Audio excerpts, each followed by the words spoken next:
start recording immediately or not? Yeah, there it is, yeah. Explore Alright. the Bristol of the mind. Yes, explore the Bristol, because the Bristol that you know is not the Bristol that actually exists. The Bristol that actually exists is far, far, far too complicated for one human being to understand. So at best, you've only got just little bits and pieces of it, possibly quite wrong. So there is no real Bristol out there, not for you, but there is a Bristol of the mind. I'm confused. Let me say it this way, which is exactly the way that he said it last time. The Bristol that exists in England, the place where you live, has hundreds of thousands of people, hundreds of thousands of buildings, hundreds of miles of sewer pipe that you have no understanding of. It's got hundreds of thousands of birds sitting on the tops of many of those buildings, having tons and tons of things fall out of their backside, giving beauty to those buildings, much of which you know very little about. You don't even know how many hairs on your head. Well, if you wait long enough, there won't be any. Prove it. Well, they dig up skulls all the time that's got no hair left. They're very happy when they get hair with them on skulls. So, in that regard, what I'm getting at is the real Bristol is far, far, far more complex than any human being. So when you speak of Bristol, you always speak of a different Bristol than anybody else there, because they've got their own little versions of Bristol. And all of the sum total of all of the ideas that all of those people have about Bristol still is not all of Bristol, because there's a whole lot of Bristol that nobody knows anything about. So the real Bristol is not available to you. The only thing you have available to you is the Bristol in your mind.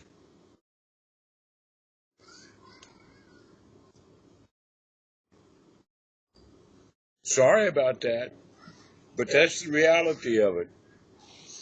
The truth shall set you free, but first it'll tick you off. You do not know. I don't feel massively pissed off about that. How does that relate? I haven't done a good job of describing the situation yet. I don't know, it sounds pretty accurate to me. I can't dispute it. So, and one of the ways of beginning to understand the complexity of Bristol is just becoming understanding of the complexity of your own small environment. And then you can, at least in your imagination, multiply that by hundreds of millions to get an understanding of the magnitude of the Dhamma. We're so much less than pipsqueaks. Infinitesimal we are. And a lot of people don't like that because they want to be a big man. They want to have ambitions. I don't even know if I want that. It's more like a should. Well, who does the should come from? The easy answer would be conditioning. All right, let's ask the question a little bit differently. Where did the should come from? My past. From your past. All right, so in fact, the shoulds that you know of are the shoulds that you're carrying around inside the mind. That's where all the shoulds are. Right. And all the shoulds are given out as memes from one human being to another. And the reality is when you understand the Dhamma, you'll understand the attachment to rites, rules, and rituals is one of the ways of saying that is attachments to the shoulds. Do you feel obligated to do something because of something that somebody said? You don't even remember who it was that said it, and they're probably dead now anyway. Well, there's stuff that's more in the past, and there's stuff that's in the very recent past. But when I practice, I can see so clearly that it's fabrication. I'm creating this stuff, and then I feel like, well, no wonder it's causing me pain. I'm creating I'm creating for myself something that I have to jump through. And so it just... But that's what every human being does. That's what children do. They call it play. That's what adults do. They call it work.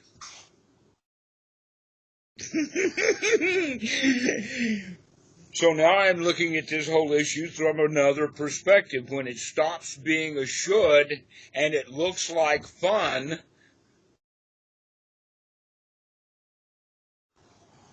okay, so where is the payoff? If you're going to do a cost-benefit analysis, then what is the benefit?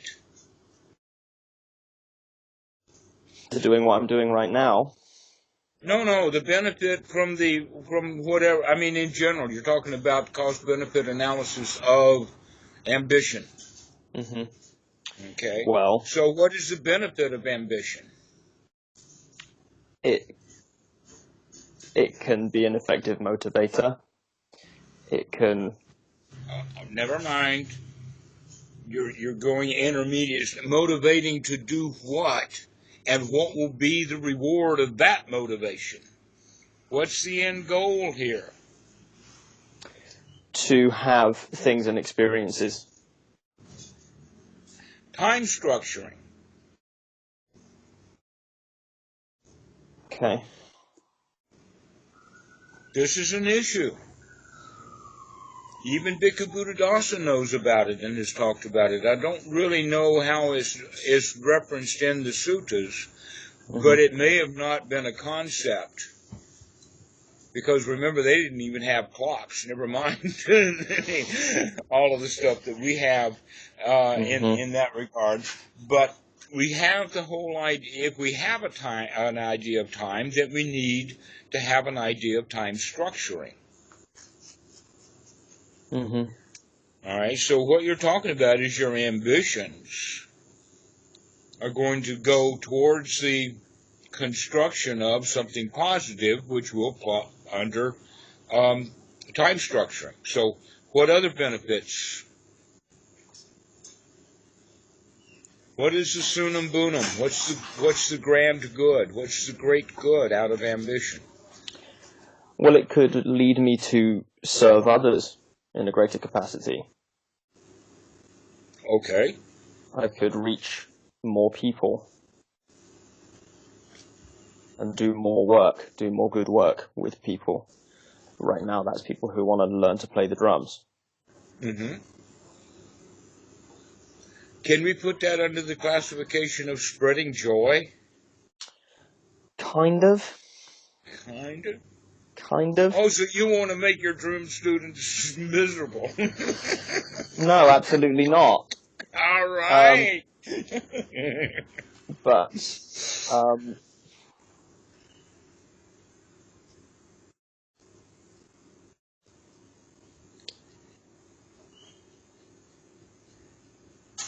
some, if not most, of the work that I'm proposing that I do in that direction isn't necessarily joyful for me.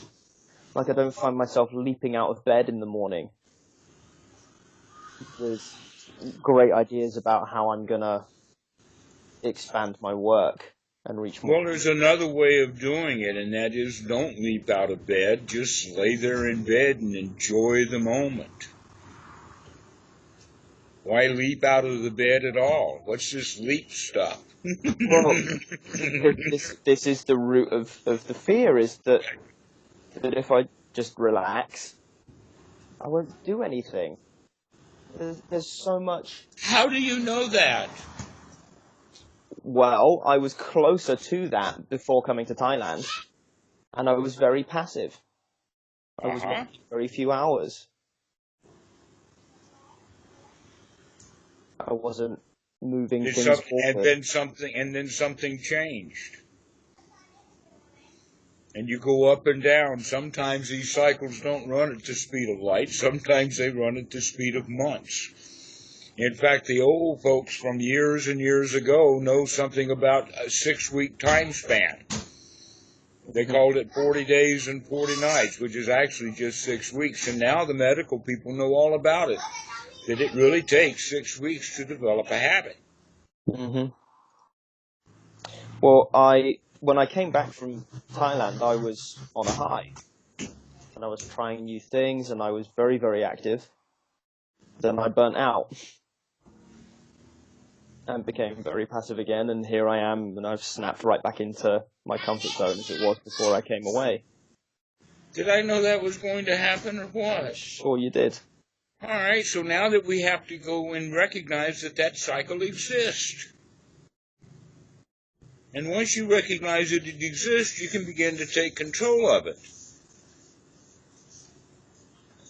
It's one of the things that's part of the best therapy that they can give a manic depressive is have him give a record of what he was doing during the day so he can begin to figure out what his mood swings are and begin to figure out what it is that causes them so he can begin to have a modicum of control over it. Well, guess what?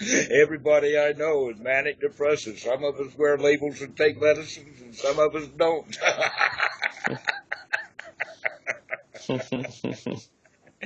But we are all manic depressive. We are all in a cycle. And sometimes that cycle lasts for days and weeks, months.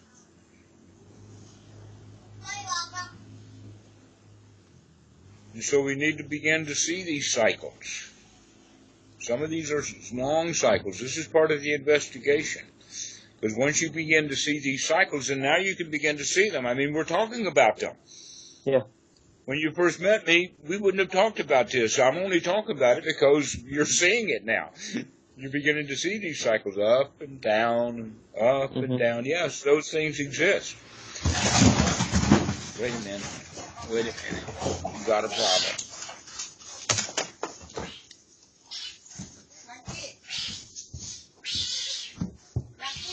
I'm going to tell you.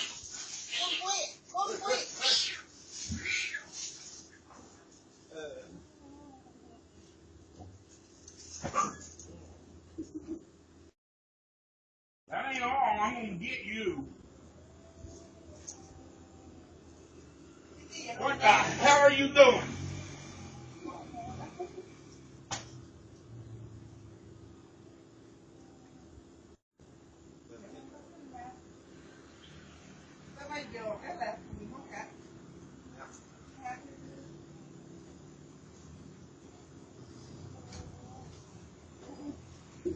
Where's the key?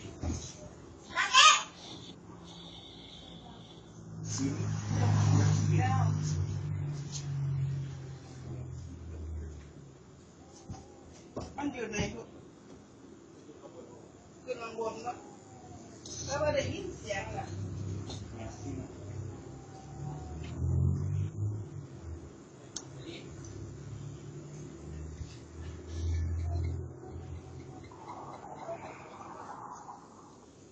Kitty หลบแต่ไปใกล้อันนี้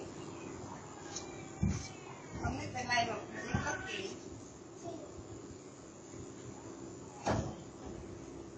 พอแล้วก็มาจากห้องนั่นแหละที่หนูไม่อยากให้หมาไม่ออกมาก็ถ้ามันไม่ออกมันก็ไม่เก่งสักทีมันเก่งถ้างั้นI want everybody off the steps.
I'm surprised you're still here.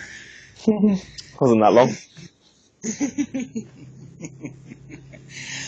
Yes, let me explain what was going on.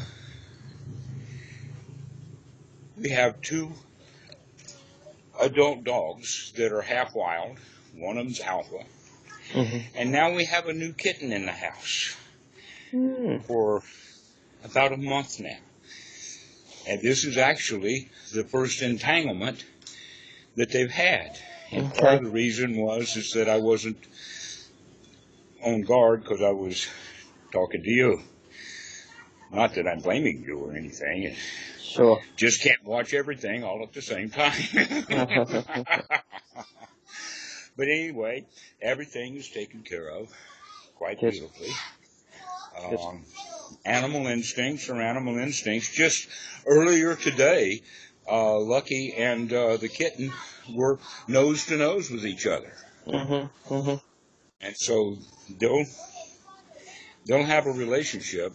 I'm really glad that I got to them before they actually hurt her, because once, a gang of dogs goes nuts and they've got the kitten upside down on his back, that they don't know how to stop. That's just instinct. Yeah. But I was able to get intervened in time to assure that the kitty was not hurt. That was good. Good. No blood. Good. And now Lucky is here sucking up, saying, "I'm sorry, Daddy. I'm sorry, Daddy. I'm sorry, Daddy." So anyway, please remind me where we were. Well, I'm just thinking we were talking about the manic depressive cycle. Yes, right. My big fear is that if I surrender, I will just lose myself into a world of instant gratification, never to re-emerge, because it's so available. What monk do you know of anywhere have you heard of? Not just a Buddhist monk, but anyone who's taken that route. None. The Buddha didn't take that route. It was possibly available to him, probably more available to him than anybody. And yet he decided to build an organization that winds up being the oldest organization in the world, longest lasting, and almost throughout history, at least in the past 500 years, it's been the largest institution in the world. Look how many millions of monks and nuns all over the southeast and China and whatnot used to have millions of them until Mao came by. And Tibet, millions and millions of them. And not one of them, or very, very few, I do know some, who sit and do nothing all the time. I have seen a few. But I would say that there's probably at least under 1,000, probably under 100 of them in the entire world. So out of, let us say, 5 million monks, that's a very, very small number. And the lay people, sorry, you will find probably more old, disgruntled white men who are unemployed and out of a job in England doing exactly what you're fearing will happen if you become enlightened.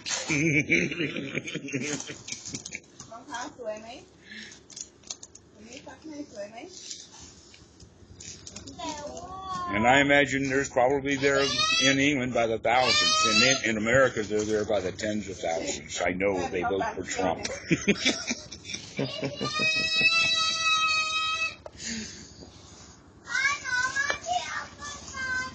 So I don't think that you've got too much to fear. That really what's recommended is an inspection for cost-benefit analysis of what's worthy of your time, what's worthwhile doing. I don't feel like I have the powers of discernment to to make that call. I don't feel like... Well, you don't have to make that call today. You'll make it in the moment. You're trying to make an all-time decision instead of what needs to be run right now decision. I don't even know if I can do that. Yes, you can. You're doing it right now. But look at the doubt. Look at the confusion. So much.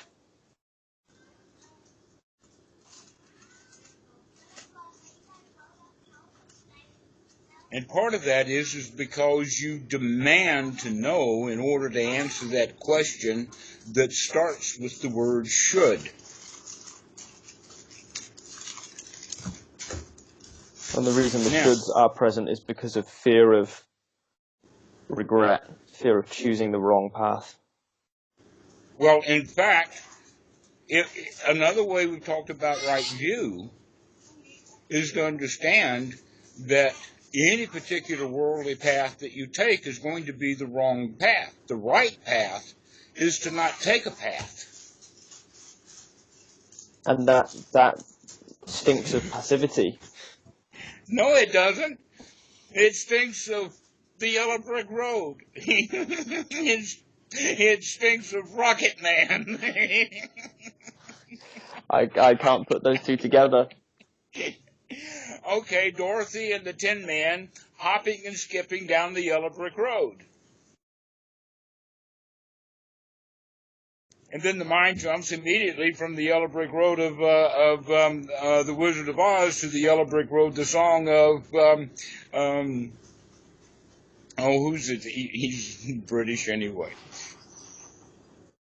Who wrote Yellow Brick Road? Who wrote Rocket Man? Elton John. Where's your drummer? Okay, that's the connection between Rocket Man and the Yellow Brick Road. And both of them are happy songs. Mm-hmm.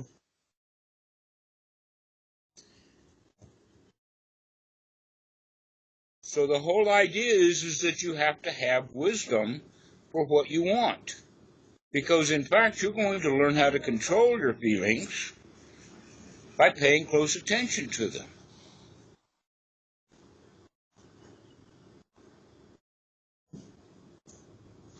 There's another huge underlying fear, which is that once I'm able to control my feelings, I really am in charge of my life. No longer the victim, the lion, the winner, the Buddha, the turd that don't stink.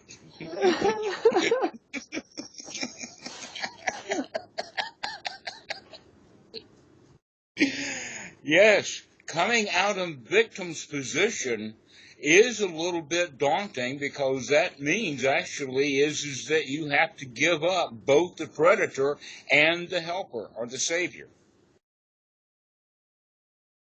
The thought crossed my mind that as I've grown up, I've tried to replace my parents with wiser and wiser people so that someone, please tell me what to do with my life. And the answer is, stop putting your daddy's face on me. I'm not your daddy. You don't need a daddy. You need to figure out how you can be a winner on your own without pleasing your daddy. So it's your daddy that these shoulds are coming from, huh? I think so. A large portion of them. Daddy's a conservative. Daddy's a hard worker. Daddy likes security. But Daddy likes security because Daddy feels insecure. If you feel secure, if you feel the lion,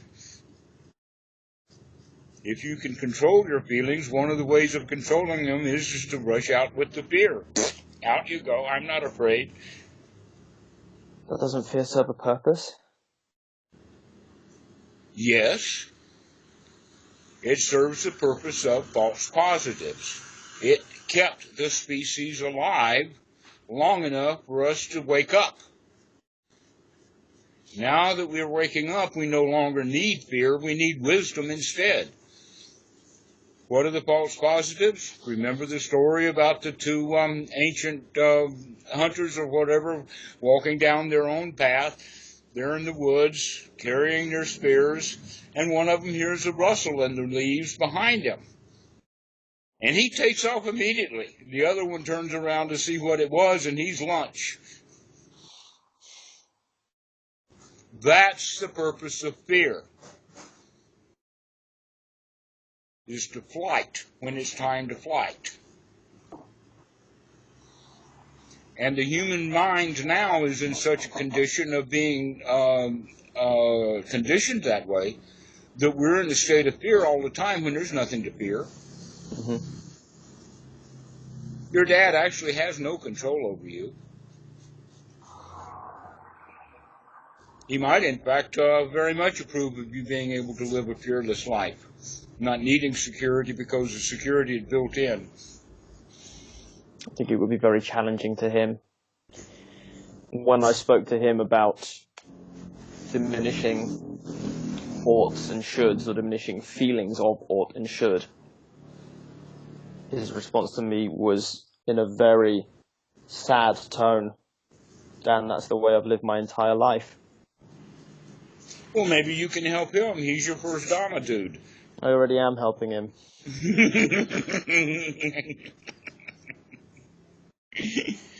Okay.